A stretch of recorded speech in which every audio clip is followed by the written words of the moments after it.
Today I'd like to talk to you about DIDComm. DIDComm is a communications technology that allows two parties, or more than two, to communicate with one another using security and privacy characteristics that derive from DIDs. And DIDs are a decentralized identifier. This is a technology that has been invented and standardized in the W3C, and it is a key component of the general technology category that's known as decentralized or self-sovereign identity.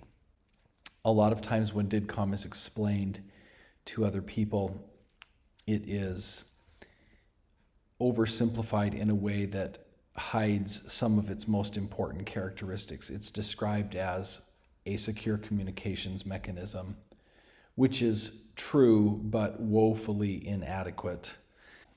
Or it's described as one way to exchange verifiable credentials, which is also true but a huge oversimplification. So let me begin by introducing you to the first mythconception that tends to float around about DIDComm, which is that the best way to understand DIDComm is to think about it as an alternative way to secure communication. And here, alternative would contrast it with something like TLS, the whisper protocol that Signal has made famous, something like that. And there are a number of people who run into DIDComm, see DIDComm primarily through this lens, and then decide that DIDComm is not particularly compelling because they think that the right way to evaluate its usefulness is based entirely on an analysis of its security. So I'd like to think about the question of security and DIDComm using an analogy for a minute.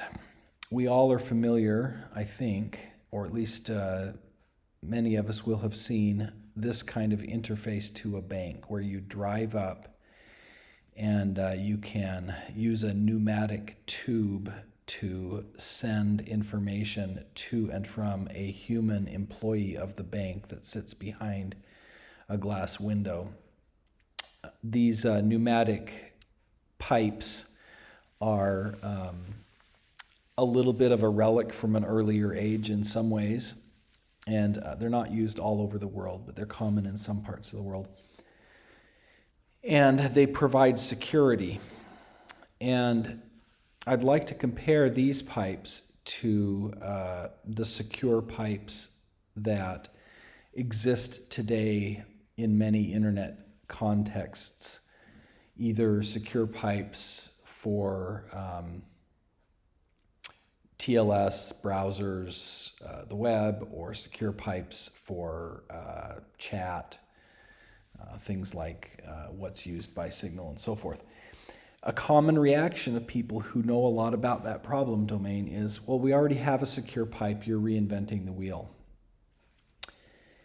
And this reaction is not unlike a bank saying, look, we already have a secure pipe that lets us communicate with our customers, so why would you want to do something different than this nice secure pipe that works so well? And this is not a criticism of the secure pipes that already exist, but it's an observation about the assumptions that go along with those secure pipes. When we peer into the secure pipes for the bank, or when we peer into the secure pipes that we get through TLS or other familiar mechanisms on the internet today, some questions that change our understanding about the usefulness of those pipes might be things like this. Who exactly has these secure pipes? Is it ordinary people, or is it institutions? Who owns and operates the pipes and sets the rules for them? Does the security on these pipes serve both sides equally well? Who sets the terms of service or use for the interactions that take place on the pipes?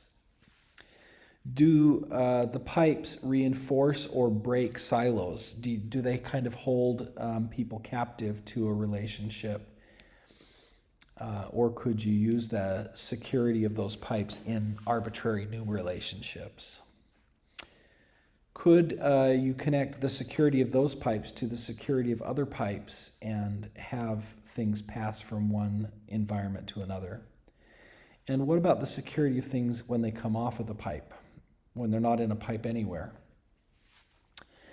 So the observation then is that DIDComm, in pondering these types of questions, has set for itself an agenda that gives it some strong security properties, but the security properties of DIDComm are not its reason for being. It was actually invented to solve some other problems. So if you analyze DIDComm and say, well, we already have secure pipes, DIDComm's just an alternative way to communicate securely, you're kind of missing the deep reasons for DIDComm and focusing on something that is a little bit less interesting. What I'd like to show you here is a matrix that I put together to help explain DIDComm. It's a compare and contrast type of a matrix. DIDComm versus TLS versus Signal Matrix versus OpenID Connect OAuth 2 secured channels versus MLS under IETF. The point here is not the matrix. I'm not trying to encourage a bake-off, and I don't really care about the specific cells that much. Some of the values in here are controversial. The larger point is how much of this matrix has to do with security and privacy. I put those two together. And the answer is a minority of the comparison has to do with that.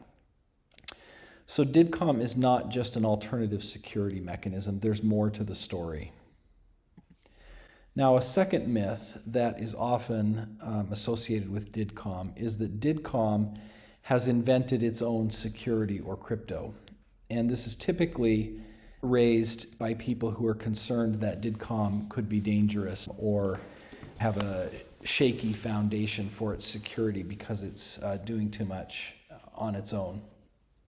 In fact, DIDComm has invented very little that has to do with security or cryptography. This is a diagram that I put together that shows the kind of key ingredients to DIDComm security mechanisms and encryption and cryptographic things generally.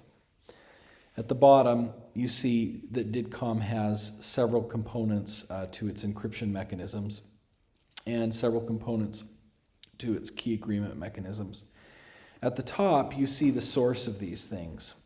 So DIDComm uses the Jose family of RFCs. These are official IETF RFCs that are published on the internet and standardized. And that is the JWS technology, the JWE, JWK, JWA technologies. And it uses standard library implementations of these technologies. It's not reinventing these from scratch typically. So for example, the implementation of DIDComm in Java gets JWS, JWE, JWK type support from Nimbus, which is a very common Java security library. The Python one gets it from auth-lib.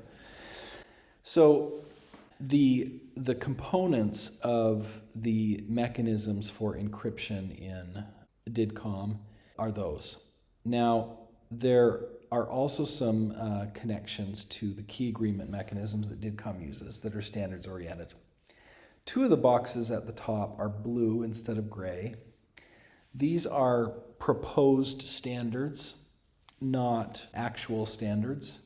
JWM is another item in the Jose family of specs that's been proposed, and there's an RFC draft about that. And ECDH1PU is a Jose-oriented implementation of a NIST algorithm for key agreement. That key agreement algorithm was documented long ago in a NIST publication that's very well known. It's the source of a lot of the actively used, commercially robust industrial strength encryption and key agreement behaviors on the internet. And so ECDH1PU has its genealogy and roots in the same family as most things that most other hardcore encryption on the internet is doing. What is new about DIDComm is the high-level conventions that are used with these lower-level algorithms. So an example of a convention here, the JWS spec covers how you should properly sign a particular payload. DIDComm specifies some of the things that go in the payload that are signed using a JWS. The JWK spec describes how you should share a public key in a particular format. DIDComm specifies the conditions under which a public key ought to be shared. And this allows higher level constructs like workflows and headers, like you would have headers in email, you have headers in DIDComm messages, things like that, to take advantage of this lower level technology. But DIDComm is very much building on well-established things rather than inventing its own. By the way, DIDComm started out intending to build directly on TLS 1.3, and there was quite a good analysis done of whether that would be practical and whether it would meet our requirements. Pretty quickly we realized that it wouldn't meet all of the requirements, but it could meet a subset, and we were exploring how big that subset might or might not be. But we became discouraged because there are a couple of characteristics of TLS that we really felt didn't fit DIDComm's model. The most important one being that we needed to support mixed transports. TLS supports security over one transport at a time. But if Alice wants to send a message to Bob and half of the way that that message gets to Bob is over HTTPS and the other half is, let's say, over a message queue or email or something like that, transferring the security from one TLS pipe to another is problematic because TLS, the T in its name, transport level security, doesn't transfer out of there without making assumptions about who the party is that's doing the transfer from one thing to another. So anyway, we didn't invent dangerous things with DIDComm. Another misconception about DIDComm is that there is a gap in the implementation of DIDComm that allows a man in the middle to exist. There's been a little bit of noise about this recently because somebody implemented a DIDComm system and used it in a way that created a vulnerability. And casual analysis of that, somebody said, oh, this must be a DIDComm problem because they found a discussion among DIDComm authors about man-in-the-middle issues. But it turns out that the discussion was not highlighting a gap in the spec so much as it was highlighting a misunderstanding of people who approached the spec. So unfortunately, the comment reinforced the misunderstanding. Let me explain what that misunderstanding is. If you think about pipes and people, the way that a man-in-the-middle attack is typically described is that you have Alice on one side of a secure pipe and Bob on the other, but somehow a nefarious party, a hacker, is able to interject himself or herself into the middle of this conversation such that when Alice talks down the pipe, she thinks she's talking to Bob, but really she's talking to the hacker. When Bob talks down the pipe, he thinks he's talking to Alice, but he's really talking to the hacker. That's the way it's typically described, and that's why it's called a man in the middle. So the observation I'd like to make about DIDComm is that DIDComm does have a construct of a secure pipe, but the thing that's on either end of the pipe in DIDComm is a DID. So when you have built a connection in DIDComm, you have connected a DID, a.did at a:b, and b.did at a:b. Those two are connected and they have a secure pipe. But DIDComm doesn't make any claim in and of itself about who are the parties controlling that DID. And as long as you understand that, then you would know that DIDComm can't have a man in the middle. It can't even have a DID in the middle. There is no question when you are done building a DIDComm pipe that A is talking to B, but A and B are DIDs, not people. So the man in the middle attack is enabled by making a false assumption about who actually belongs with DID A and DID B. So let me talk about how that same false assumption can arise in TLS and how TLS prevents it. So, not surprisingly, TLS begins with the concept of a secure pipe, or actually it begins with an insecure pipe, but it quickly constructs a secure one. Anyway, the thing that secures this pipe is a session key. And just like DIDs, what you know on either end of this pipe is that the party you're talking to has the session key. It was agreed to during a Diffie-Hellman key exchange process. That's all you know when the Diffie-Hellman part of the exchange is done. But we all know that what we expect is to go to an online banking website, see the lock icon in our browser, and know we're really talking to the bank. So how did we get there? The answer is that you have to add something on either end. The bank has to add a certificate that your browser can evaluate to see whether the session key at its end of the pipe is actually associated with an entity that we can recognize as the bank. And typically the human on the other end has to prove who they are using some kind of a login process. So what I would observe here is that the bottom layer here, the secure pipe that has session keys, we could call that the layer of cryptographic trust. And the layer above that, that includes the certificate and the login and the human and the institution, is what we might call human trust. Now, what would this be like if we were in the world of DIDs? Well, we would start out with something on either end of the pipe that is kind of analogous to a session key. And as I suggested before, that would be a DID. This diagram is actually a little bit mislabeled because over on the right it says a.did, but that should be b.did. But anyway, you have a DID on either end of the pipe, and this is the layer that we would call the cryptographic trust layer. This is the layer that DIDComm is focused on.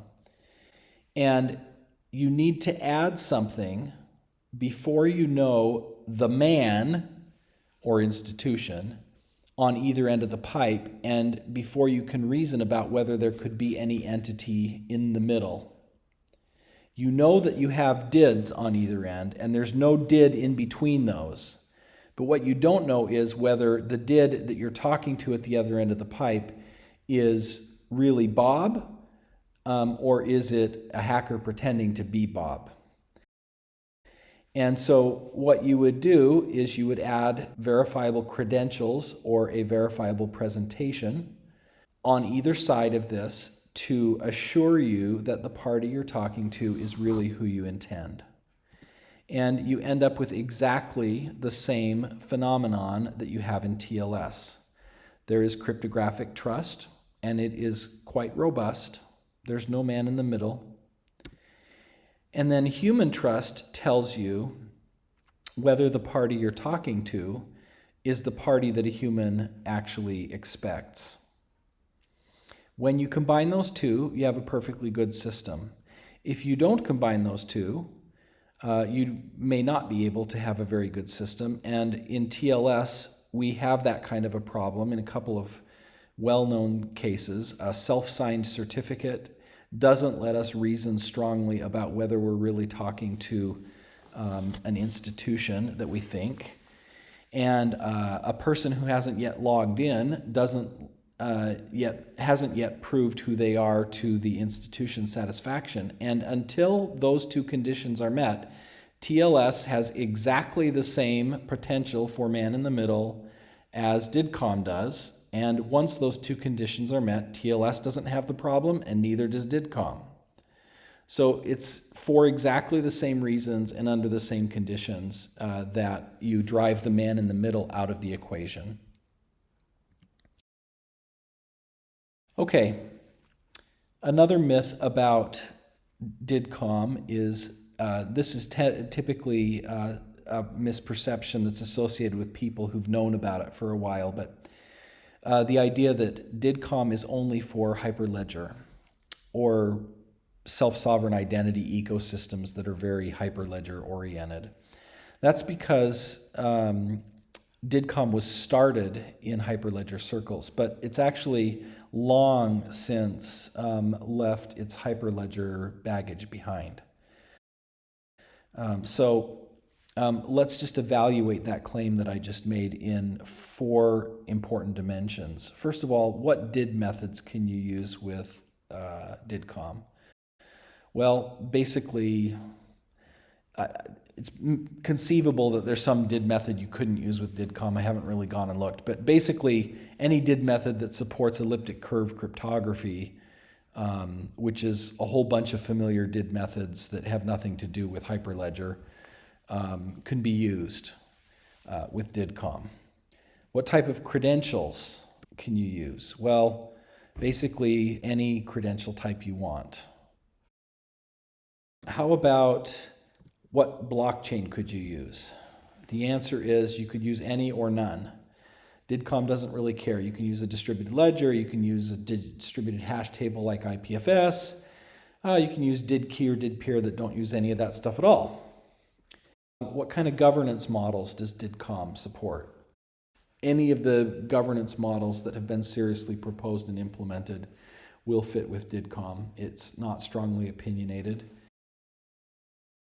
So here's another one, the idea that DIDComm's not ready for prime time.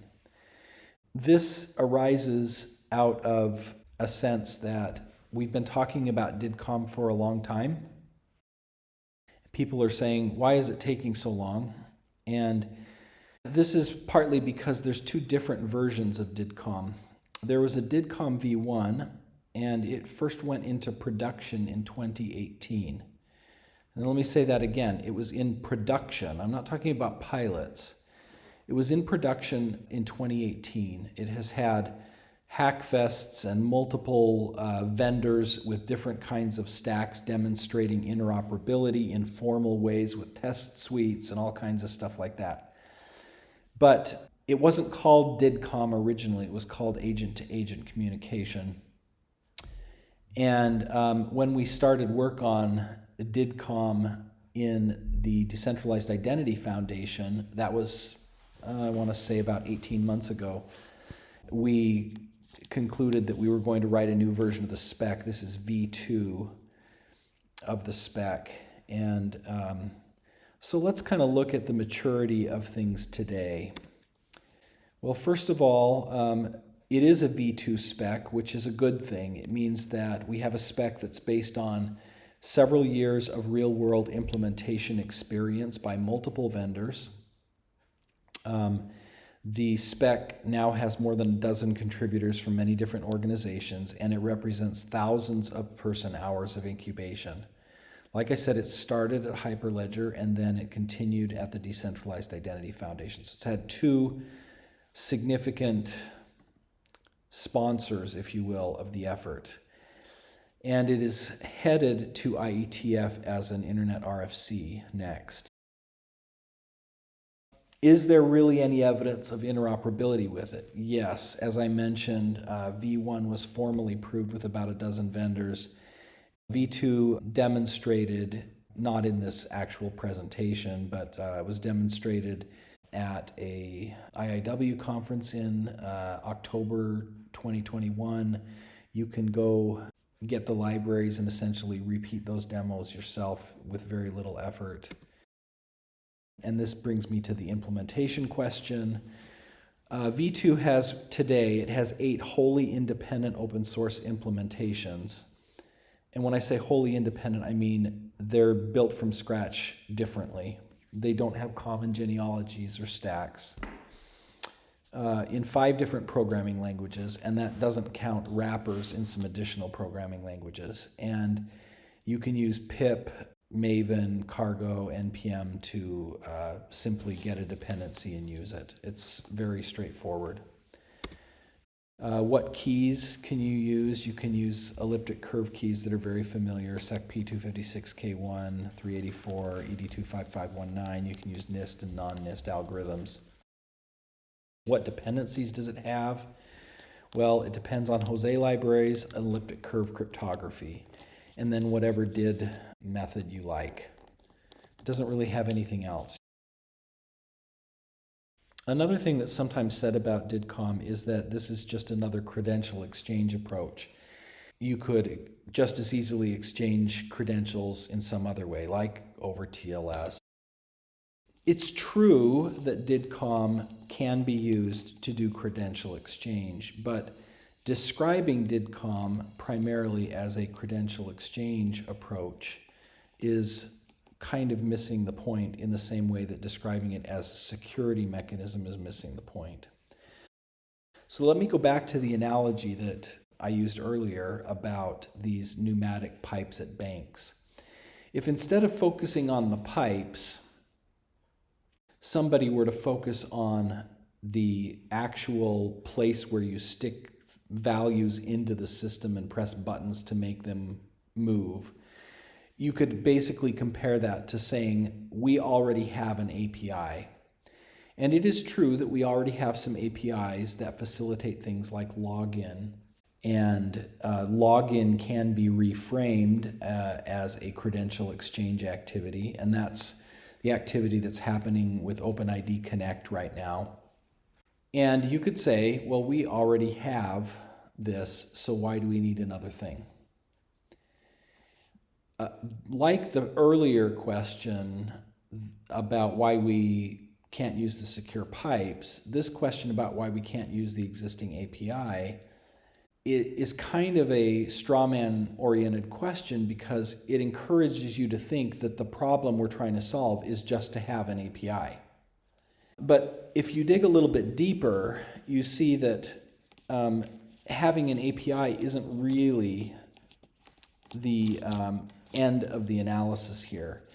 Can I use that API to send credentials to people, or can I only send them to institutions? Do I have to wait to use this API if you, the other party in the interaction, is offline or closed for the day or slow? Or can I use it truly asynchronously, meaning I can send you data, I can invoke the API when your server isn't running? Can I send arbitrary content? Or, going back to my analogy here, can I only send canisters across? Is that the only thing that my interface will accept? Could you call me back? Do I get an API too, or is it only one side that gets an API and the other side just wants to call me back by a real simplistic webhook at its convenience? You know, it's not rich on my side, it's only rich on the other side. Could a group of people use the API? If you version your API, do I have to upgrade my software?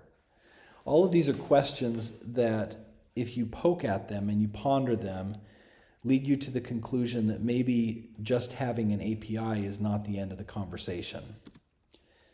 And this leads me to the biggest observation I'd like to make about DIDComm. This is the reason why I feel DIDComm is deserving of the subtitle on my presentation when I began. It said that DIDComm is the most misunderstood opportunity in SSI.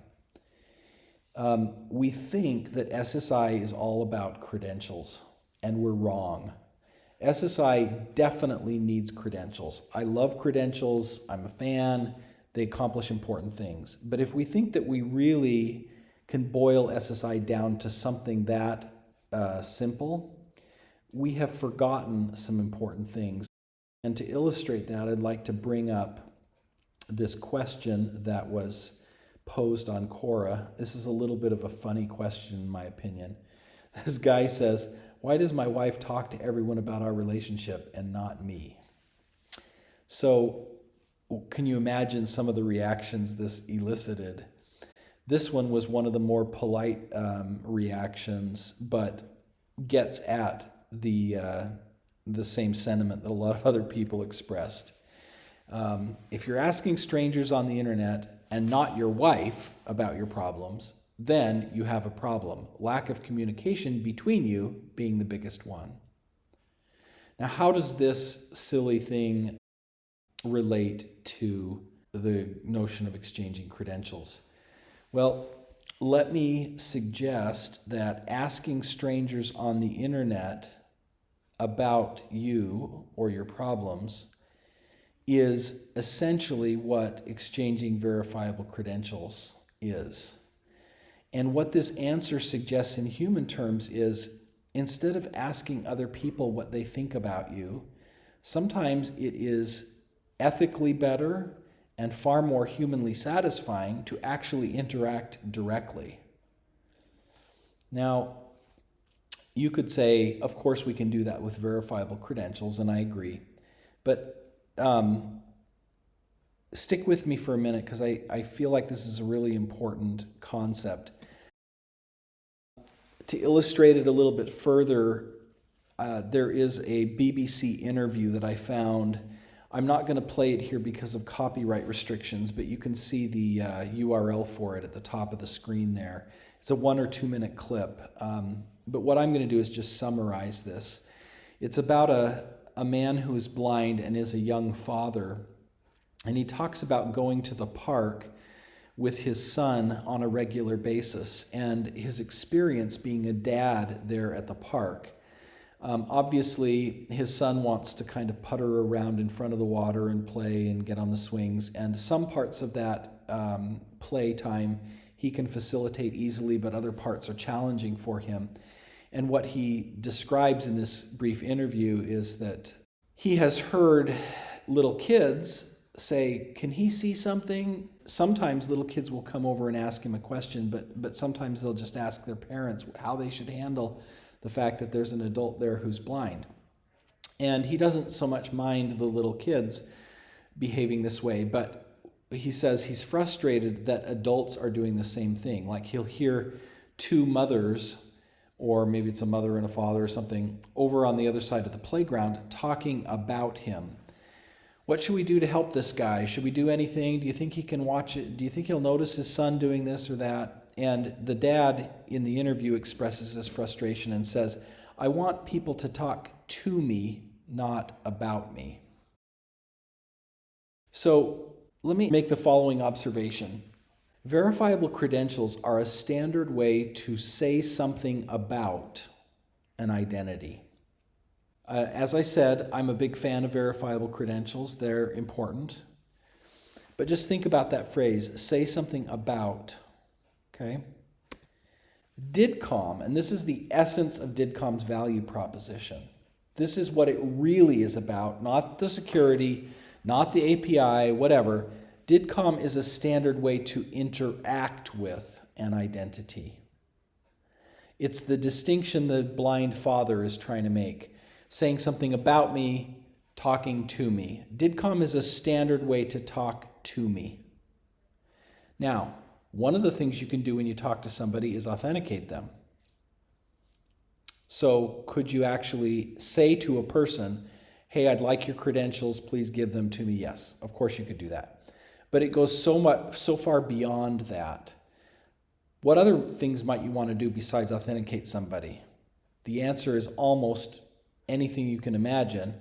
We can create with DIDComm composable, arbitrarily complex workflows that use verifiable credential trust, but go far beyond that and extend it in many useful ways without requiring that there be an institution between Alice and Bob.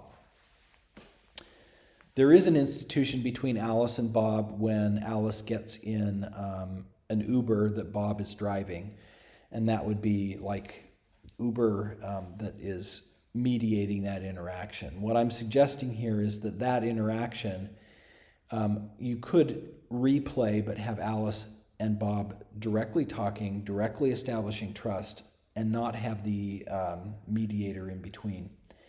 And you can do that for any interaction. Buying a house, applying to college, paying off a loan,